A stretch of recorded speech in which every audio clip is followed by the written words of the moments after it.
Սուրբ Ծնունդ, իրական թագավորի տոնը։ 17-րդ դար, Անգլիա։ Երկիրը քաոսի մեջ էր, քաղաքացիական պատերազմի։ Թագավոր Չարլզ առաջինը կորցրել էր իշխանությունը եւ երկիրը փաստացի ղեկավարում էր պուրիտան առաջնորդը Օլիվեր Քրոմվելը։ Նոր իշխանությունը խոստանում էր կարգ ու բարոյականություն, բայց 1647 թվականին նրանք ընդունեցին մի օրենք, որը շոկի ենթարկեց մարդկանց։ Սուրբ Ծնունդը արգելվեց։ Եկեղեցիները պետք է փակ մնային, զանգերը չէին հնչում, խանութները պարտավոր էին աշխատել ինչպես սովորական օրերին։ Զինվորները շրջում էին փողոցներում եւ պատժում նրանց, ովքեր երգում էին կամ տոնական ուտելիք էին պատրաստում։ Կրոմվելը պատճառաբանում էր, թե արգելքը նրա համար էր, քանի որ Սուրբ Ծնունդը հեթանոսական տոնի ընդօրինակում էր։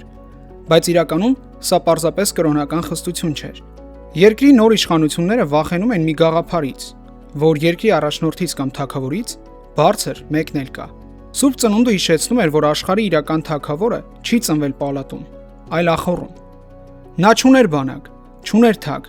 բայց ուներ իրական եւ բարձրագույն իշխանություն, աստվածային։ Դրա համար մարդիկ նույնիսկ արգելքի տակ գաղտնի ավակվում էին, փակում են վարագույրները, մոմ են վառում եւ երգում էին, որովհետեւ հնարավոր է փոխել կառավարությունը, բայց ոչ իրական եւ հավիտենական թագավորին։ Սուրբ Ծնունդը պարզապես տոն չէ, այն հայտարարություն է աշխարհին, որ Աստված է իրական եւ հավիտենական թագավորը։ Քրիստոս ծնավ եւ հայտնեցավ մեզ եւ ձեզ մեծ ավետիս։